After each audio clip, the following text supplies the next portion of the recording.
nyambungnya, Islam itu dimulai daripada pertanyaan why. Kenapa saya harus menjadi seorang muslim? Setelah kemudian pertanyaan why ini kita jawab dalam bab akidah, kita tahu alasan kenapa kita jadi seorang muslim, akar kita sudah kuat, maka kita masuk ke dalam pertanyaan what and how. Kita masuk dalam pertanyaan apa itu Islam dan bagaimana cara Islam bekerja. Kita sudah dapat, andaikan orang itu menggunakan akalnya, maka dia akan mendapatkan bahwa Allah adalah satu-satunya Tuhan yang bisa diyakini dengan logika. Bahwasanya Islam adalah agama yang benar kalau mereka mau menggunakan akal. Ini yang kita dapatkan ketika kita sudah membahas yang lalu.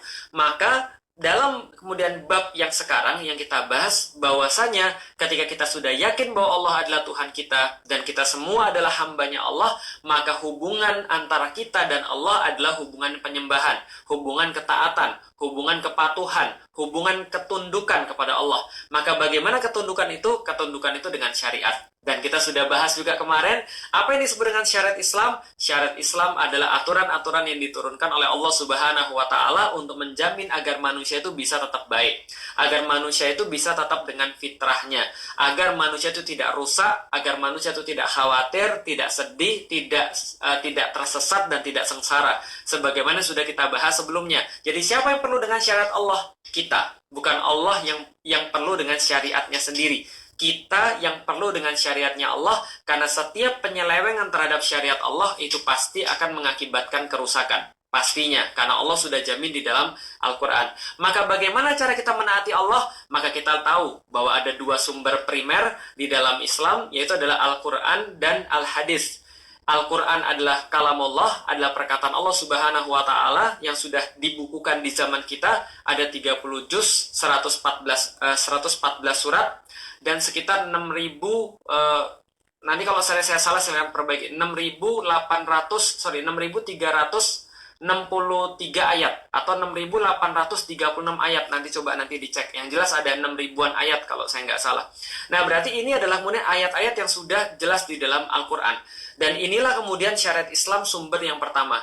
Sedangkan sumber yang kedua tentu saja kalau ada kurikulumnya, maka sumber yang kedua tentu saja pengajarnya, yaitu adalah Rasulullah Shallallahu Alaihi Wasallam. Dan Rasulullah ketika menyampaikan sesuatu, melisankan sesuatu sesuai dengan agama ini, maka itu namanya adalah hadis. Begitupun juga dengan perbuatan Rasul, itu juga adalah hadis. Begitupun juga diamnya Rasulullah, itu juga adalah hadis. Dan ini sumber hukum primer di dalam Islam. Dua sumber hukum primer ini menghasilkan dua lagi yang lain yang menjadi dalil daripada hukum syariat, yaitu adalah ijma atau kesepakatan para sahabat, dan yang keempat adalah kias atau analogi. Dan kita sudah sedikit banyak membahas di antaranya. Dan sekarang kita coba untuk menjawab satu pertanyaan yang dari kemarin teman-teman coba tanyakan. Sebenarnya kalau kita sudah sampai pada pembahasan Islam kayak gini, kalau gitu Islam tuh ada berapa sih sebenarnya? Islam tuh ada berapa aliran sih? Ada berapa aliran sih di dalam Islam? Dengar-dengar katanya Rasulullah Shallallahu Alaihi Wasallam menghadiskan bahwa Islam ada 73 golongan. Memang benar Islam ada 73 golongan? Ataukah yang selamat tuh katanya cuma Ahlussunnah wal Jamaah? Lalu seperti apa? Nah, ini yang coba akan kita bahas sedikit demi sedikit, satu persatu, dan mudah-mudahan apa yang kita bahas ini memberikan pengertian. Rabbi zidni ilman warzuqni fahman. Jadi gini ceritanya teman-teman sekalian. Al-Quran itu satu, Al-Hadis itu juga satu. Dan ketika di masa para sahabat tinggal bersama Rasulullah, sahabat hidup bersama Rasulullah, maka mereka punya satu orang yang langsung ditanya ketika ada sesuatu. Ketika mereka bingung, ketika mereka nggak paham, ketika mereka baca Al-Quran, mereka kemudian ingat Al-Quran dan mereka ada yang nggak paham, mereka langsung mendatangi Rasulullah Shallallahu Alaihi Wasallam, ya nggak? Pastinya, karena Rasulullah ada di sana. Dan siapa yang lebih ngerti Al-Quran dibandingkan dengan orang yang bawa, yaitu Rasulullah Shallallahu Alaihi Wasallam. Ketika mereka nggak paham tentang satu ayat, mereka tanya.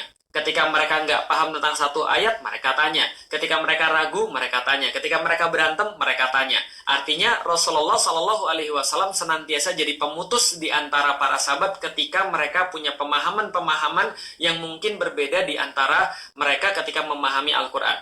Dan apakah ada perbedaan dalam memahami Al-Quran di zaman itu? Jawabannya ada. Atau apakah ada perbedaan dalam memahami hadis Rasulullah? Jawabannya juga adalah ada. Dan perbedaan-perbedaan ini biasa. Kenapa? Karena Islam adalah agama yang Allah turunkan untuk manusia. Dan kalau kita sudah bicara tentang manusia, maka manusia pasti punya perbedaan. Dan karena itulah dalam memahami sesuatu pun mungkin mereka berbeda-beda. Contoh misalnya, kalau kita bicara tentang perbedaan, perbedaan ini bukan hanya ada di masa kita, tapi bahkan ada di masa Rasulullah Shallallahu Alaihi Wasallam.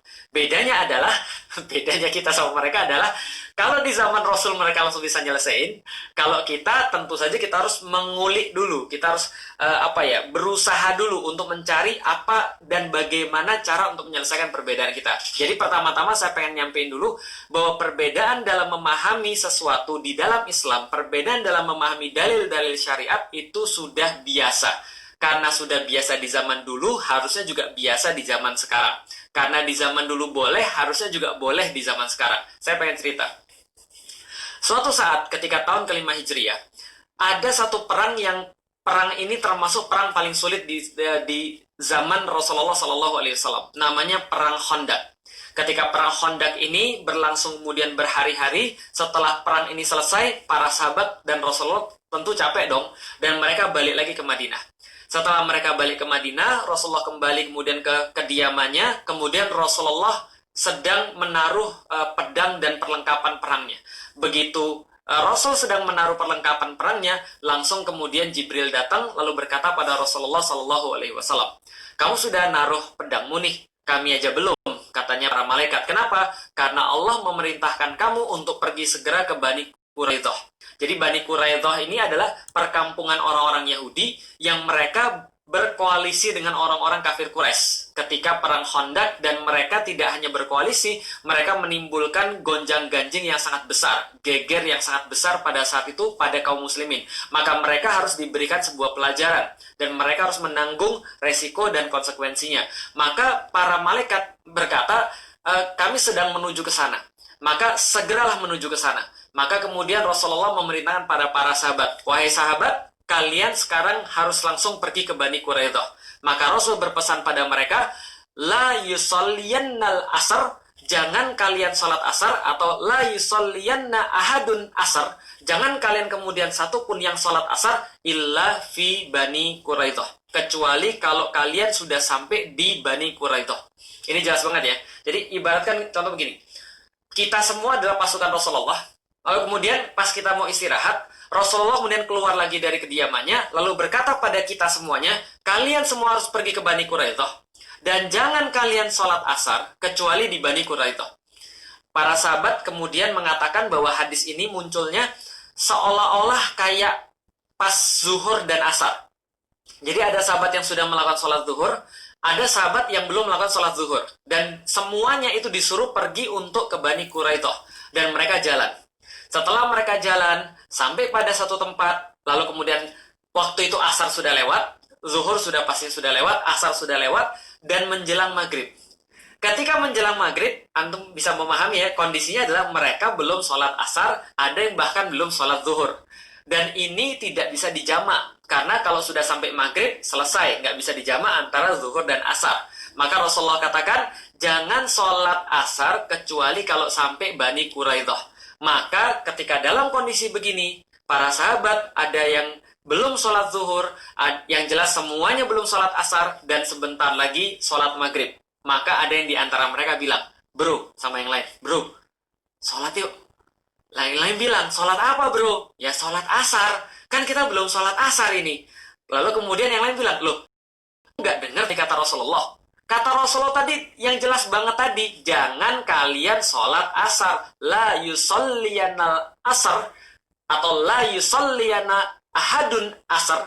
Jangan kalian kemudian satu pun sholat al-asar, kecuali kalau kalian sampai ke Bani Quraidah. Kan sudah jelas banget. Lalu kemudian mereka bilang, iya sih, tapi kayaknya menurut saya, dalam pemahaman saya nih, Rasul ngomong kayak gitu supaya kita cepet-cepet. Supaya kita nggak lalai, supaya kita nggak lambat-lambat, segera langsung pergi ke Bani Quraidah. Tapi sekarang faktanya adalah sudah mau maghrib. Lah kalau sudah maghrib nanti sholat asarnya lewat pak. Tapi yang lain bilang enggak. Kalau Rasul sudah bilang jangan sholat asar, berarti jangan sholat asar. Nanti kita pas sampai Bani Quraidah baru kita sholat asar. Gitu pokoknya. Akhirnya para sahabat tetap kemudian terpecah. Yang satu kemudian mengatakan kita tetap harus sholat asar, karena di dalam Al-Quran sudah jelas sekali, sesungguhnya sholat itu bagi orang-orang mukmin adalah kita mauquta, sebuah waktu-waktu yang sudah tertulis jelas. Pokoknya kita harus tetap sholat, karena waktu-waktunya sudah tertulis.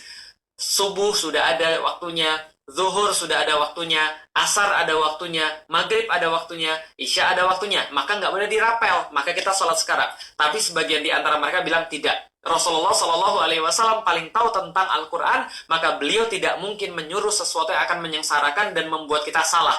Maka Rasulullah pasti benar, maka tidak sholat asar kecuali sudah sampai Bani Quraidah. Lalu kemudian sebagian berjalan, sebagian sholat, dan kemudian berjalan ke Bani Quraidah. Mereka kemudian mengapung Bani Quraidah, dan ceritanya setelah mereka sampai di sana, waktu sudah hampir tengah malam. Atau malah sudah lewat tengah malam. Akhirnya sebagian di sana sholatnya dirapel. Sholat asar, sholat maghrib, sholat isya. Lalu kemudian sebagiannya karena sudah sholat, mereka tinggal melanjutkan sholat sisanya. Nah, ketika kesemuanya ini balik ke tempat Rasulullah Shallallahu Alaihi Wasallam, maka kemudian mereka saling mengadu. Ya kira-kira kalau zaman sekarang gini lah, ada yang ngadu pada gurunya. Guru, coba lihat guru, masa ya ada orang ya, masa sholatnya tuh dirapel. Coba bayangin, sholat asar, sholat maghrib, sholat isya dirapel. Itu muslim macam apa itu? Lalu kemudian yang dengar dan kebetulan mungkin mereka yang termasuk rapel, mungkin ngomongnya begini, mungkin ya. Ini karangan saya aja, mungkin ngomongnya begini. Daripada mereka itu guru, masa ada yang diperintah langsung, perintahnya jelas, jangan sholat asar kecuali di Bani Quraidah, tapi masih mereka sholat asar, tapi bukan di Bani Quraidah. Itu kan namanya menentang perintah langsung. Nah, ketika kemudian para sahabat saling berdiskusi di depan Rasulullah untuk kemudian menentukan siapa sih yang sebenarnya benar di antara mereka, siapa yang paling mendekati kebenaran di antara mereka, Rasulullah Shallallahu Alaihi Wasallam tersenyum. Kemudian Rasul mengatakan pada mereka, nggak ada masalah, kalian semua benar. Kenapa? Karena sama-sama sholat. Ini kemudian yang Rasulullah sampaikan, berarti ada perbedaan dan dua perbedaan ini nggak mesti salah satu benar dan salah satu salah. Kenapa? Karena dua-duanya bisa jadi benar atau dua-duanya bisa jadi salah. Kenapa dua-duanya bisa jadi benar? Karena mereka berdua tidak sama dalam memahami syariat tapi tetap menjalankan syariat berdasarkan pandangan Islam. Apa itu pandangan Islam? Pandangan Islam adalah sesuatu yang didasari oleh argumen Islam atau dalil Islam. Jadi kalau punya dalil, nggak ada masalah. Tergantung kemudian dia bisa menggali nggak hukumnya. Nah, di zaman para sahabat, mereka levelnya tentu dong sudah lebih daripada kita semuanya. Mereka sudah paham tentang Rasulullah, mereka paham dengan Al-Quran. Wong Al-Quran itu diturunkan ketika mereka masih hidup, mereka menghafalkan Al-Quran, dan mereka memutuskan tentu saja berdasarkan pengetahuan Islam yang mereka miliki. Maka dua-duanya benar. Di dalam zaman sekarang namanya ijtihad. Ijtihad itu, kata Rasulullah, kalau ijtihadnya dilakukan oleh orang yang mumpuni, dilakukan oleh ulama, dilakukan oleh orang yang memang sudah punya ilmu, itu kalau salah, pahalanya 1. Kalau benar, pahalanya 2. Kalau saya, jangan dengerin, karena saya belum sampai derajat ijtihad atau mujtahid. Maka yang sudah sampai, itu tadi, kalau misalnya dia memutuskan dapat benar, pahalanya 2. Kalau dia memutuskan dapat salah, pahalanya tetap 1. Akhirnya nggak ada yang salah. Kenapa? Karena memang Islam adalah ajaran yang memungkinkan adanya hal yang berbeda. Jadi dua hal ini bisa jadi sama-sama benar. Nah, kenapa? Karena memang pemahaman terhadap Quran, pemahaman terhadap hadis itu tidak selalu sama satu dengan yang lain. Nah, dari situlah kita bisa tahu, oh, perbedaannya di situ. Tapi bukan Islamnya yang berbeda, Islamnya sama. Kalau kita ibaratkan pohon, gitu kan ya, pohonnya satu. Cuma pohon itu nanti setelah dari tanah ada satu pokok yang besar, lalu kemudian dia muncul cabang-cabang. Makanya kata Allah, wa far'uha fis sama. Maka cabang-cabangnya itu ada banyak. Tapi sama-sama mengarah ke udara. Kenapa? Sama-sama mengharap ridho Allah. Udara itu maksudnya langit, dan langit itu maksudnya ridho Allah. Dan mereka sama-sama menerapkan syariat, sama-sama berdasarkan dalil. Dalilnya apa? Akar yang sama. Maksudnya gitu, yaitu Quran dan Sunnah yang sama. Cuma dalam memahami aturan-aturan fikihnya menjadi berbeda. Itu yang menjadi kemudian perbedaan di dalam Islam. Bukan aliran-aliran. Karena Islam nggak ada aliran. Karena Islam itu ya satu pohon, cuma cabangnya banyak, dan cabang itu berasal daripada akar yang sama. Tapi Ustadz, ada juga katanya perbedaan di dalam akidah. Perbedaan di dalam akidah nggak boleh. Di dalam akidah Islam semuanya sama. Rukun Islamnya sama, sama-sama 6. Rukun Islamnya sama, sama-sama 5. Tapi ada yang berbeda kata Ustadz. Bisa jadi dalam hal cabang akidah. Nah, jadi coba lihat ya. Kalau pohon itu kan pokoknya satu. Pokoknya kan satu yang di atas tanah tuh, pokok batang besarnya itu ya. Di bawahnya itu juga akarnya juga satu. Tapi kemudian juga bercabang-cabang. Tapi akarnya sama. Tapi bukan berarti pohon yang berbeda gitu loh maksudnya. Nah, dalam Islam juga ada namanya cabang akidah. Dan bisa jadi cabang akidah ini berbeda. Tapi tidak mengganggu kemudian rukun iman dan rukun Islamnya. Ustaz, tapi ada juga Ustaz yang rukun imannya berbeda. Nah, kalau udah rukun imannya berbeda berarti bukan. Karena rukun iman tuh ya nggak ada berbeda. Karena itu sudah dari sesuatu yang sangat jelas sekali. Ustaz, kalau seandainya di dalam Islam Tuhannya ada dua, boleh nggak? Ya nggak boleh. Karena itu sudah bagian daripada akidah. Tapi kalau perbedaan-perbedaan cabang yang diakibatkan daripada argumen-argumen yang sama di dalam Islam, tapi hasilnya berbeda, jadinya boleh. Contoh, di Indonesia yang sangat terkenal. Taraweh ada yang 11 rakaat total. Ada yang 23 rakaat total. Yang benar yang mana? Dia dua-duanya benar. Yang salah siapa? Yang salah yang nggak sholat. Bukan juga. Yang nggak sholat tarawih juga nggak salah. Lah kenapa? Karena Islam bukan hanya satu hukum di dalam hukum Islam. Oke, coba lihat ya. Kita sekarang masuk pada hukum dari manusia. Hukum untuk manusia, bukan hukum dari manusia. Hukum untuk manusia itu cuma ada 5 kalau berdasarkan hukum syariat.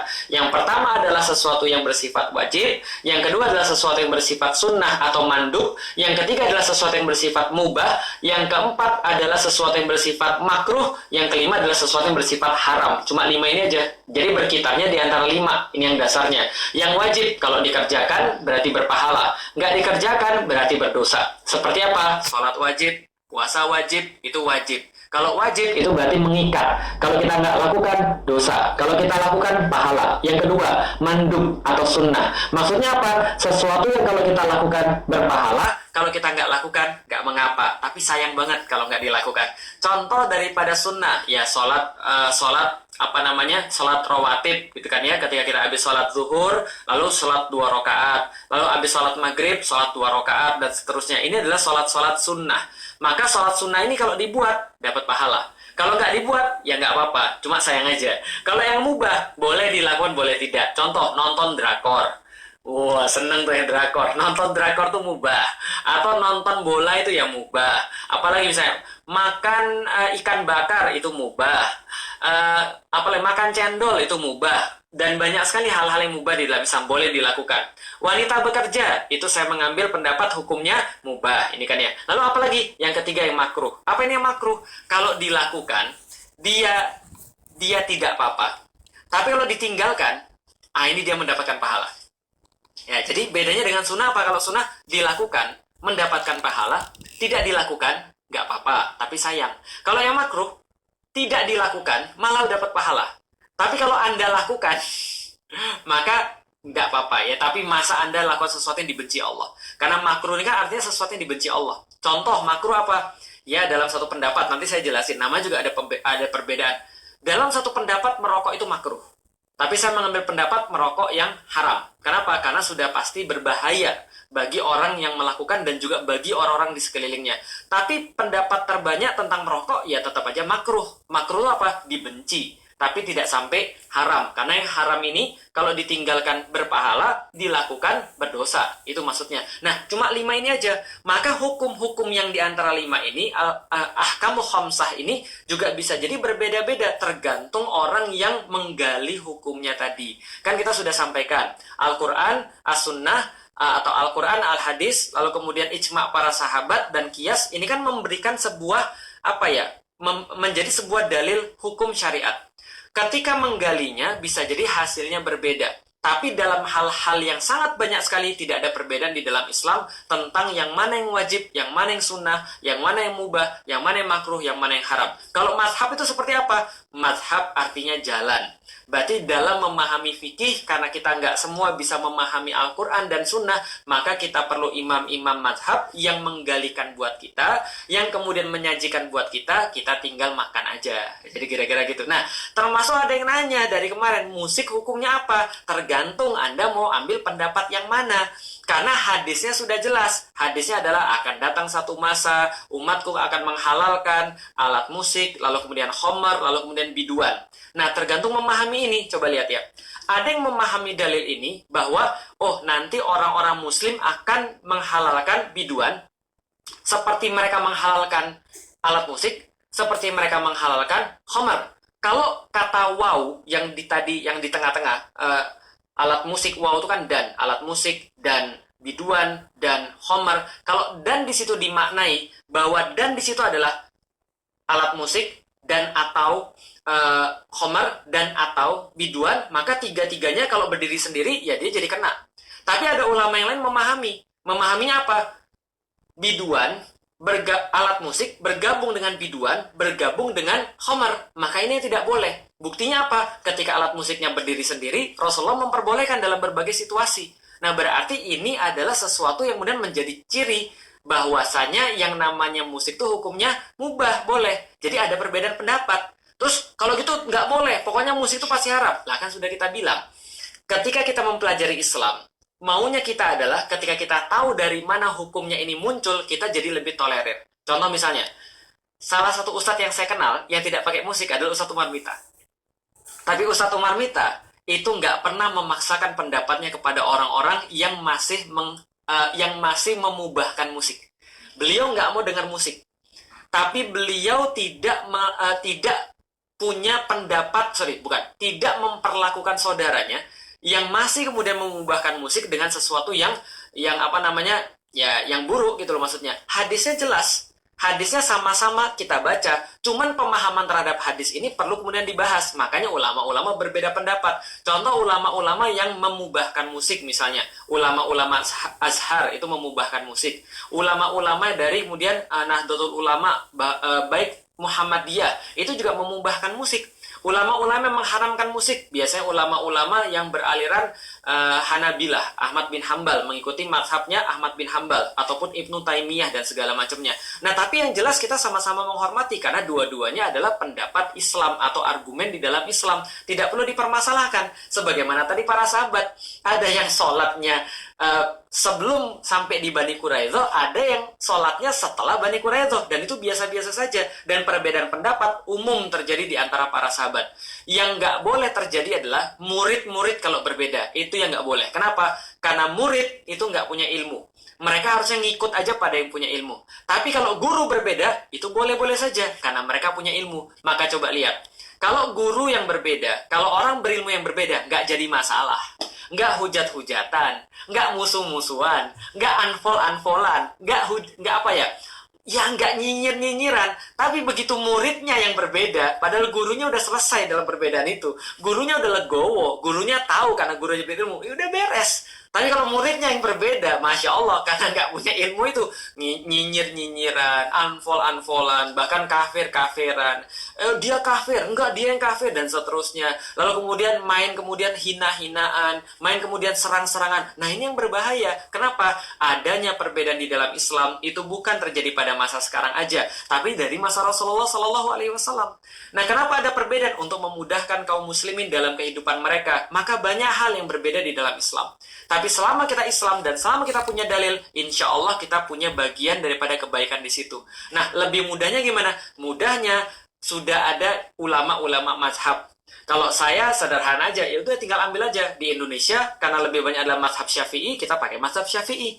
Sederhana, gampang banget. Mazhab kita mazhab Syafi'i, fikihnya adalah ngambil kemudian fikih Syafi'i, kemudian ngambil pendapat akidahnya juga dari kemudian ulama-ulama Syafi'i, gitu kan ya. Dan kemudian semua jadi gampang. Tinggal kita lihat aja dalilnya mana untuk memperkuat apa yang kemudian sudah kita lakukan selama ini. Jadi dalil syariat itu ada 4, balik lagi. Quran, sunnah, ijma' para sahabat, dan kias. Selama dia punya argumen, maka dia boleh berbeda. Dan bisa jadi dua-duanya adalah sesuatu yang baik. Dan banyak sekali contoh-contoh perbedaan di dalam Islam, baik yang terjadi di zaman Rasulullah Shallallahu Alaihi Wasallam ataupun di zaman sekarang yang memang diperbolehkan karena memang dalilnya memperbolehkan untuk berbeda. Tapi ada yang nggak boleh untuk berbeda. Apa? Akarnya nggak boleh berbatu. Bagaimana dengan yang 73 golongan? Insya Allah nanti kita akan bahas dalam bahasan-bahasan yang lain. Tapi yang jelas, Ahlus Sunnah wal Jamaah itu bukan klaim, itu bukan sebuah label, tapi itu sebuah sifat. Siapapun yang mengikuti sunnah Rasulullah Shallallahu Alaihi Wasallam dan juga kemudian mengikuti al-jamaah dalam arti yang sangat luas, maka insya Allah mereka semua termasuk yang selamat di akhirat, termasuk Ahlus Sunnah wal Jamaah. Dan saya pikir insya Allah di Indonesia semua ormas-ormas nggak ada yang berbeda dalam hal akidah. Ya kecuali kalau misalnya ada ya, yang berbeda misalnya siapa? Ya ada beberapa kemudian ada beberapa aliran-aliran Kayak misalnya contoh Syiah yang sudah menambah-nambah kemudian dalam hal keimanan itu yang berbeda. Gitu kan ya. Tapi kalau selama mereka masih sama rukun iman, sama rukun Islam, kebanyakan ormas di Indonesia semuanya sama. Semua pergerakan Indonesia semua sama, hampir semuanya itu adalah ahlus sunnah wal jamaah. Dan insya Allah tidak ada alasan kita untuk berpecah ketika Allah sudah mempersatukan kita. Insya Allah kita akan berjumpa dalam kemudian yang lain lagi. Mudah-mudahan bermanfaat. Nanti kita akan bahas yang lebih banyak lagi. Assalamualaikum warahmatullahi wabarakatuh.